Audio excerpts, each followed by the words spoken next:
नमस्ते प्रणाम। मैं हूँ माया अपने YouTube चैनल पर आप लोगों का स्वागत करती हूँ।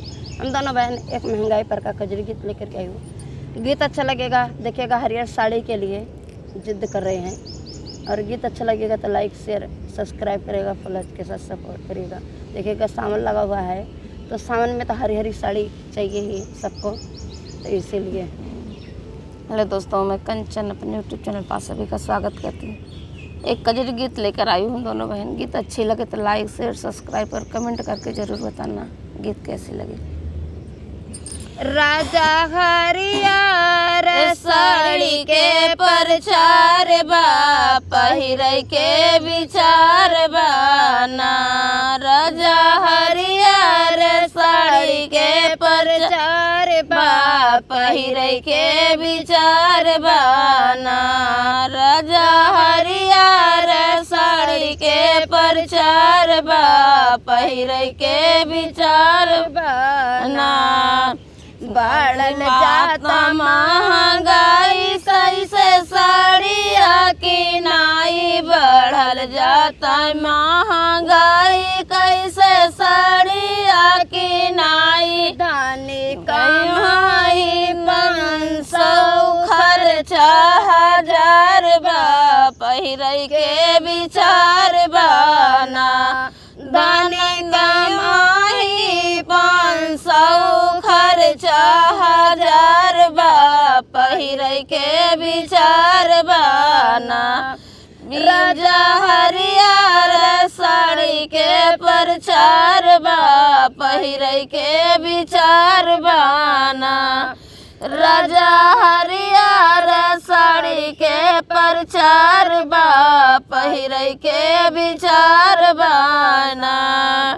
लेबू साड़िया किनाई बबुआ काई से पढ़ाई, लेबू साड़िया किनाई बबुआ काई से पढ़ाई। दाना शिक्षा बिना दुनिया यानियार बा, पहिरे के विचार बाना।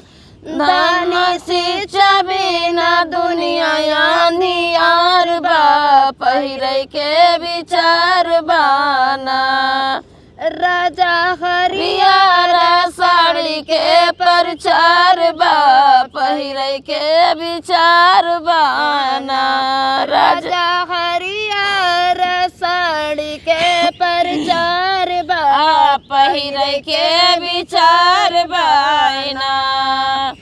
दाल भैले 200 चावल भैले 50, दाल भैले 200 चावल भैले 50। वहाँ ऊपरा से सब्जी अचार बा, पहिरे के विचार बाना। वहाँ ऊपरा से सब्जी अचार बा, पहिरे के विचार बाना। राजा हरियर साड़ी के प्रचार बा, पहिरे के विचार बाना। राजा हरियर साड़ी के प्रचार बा, पहिरे के विचार बाना।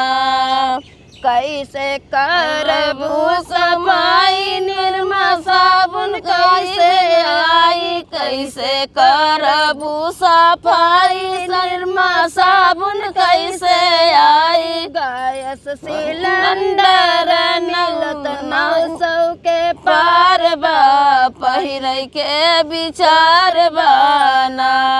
गैस सिलेंडर मिलत 900 का पार बा, पहिरे के विचार बाना।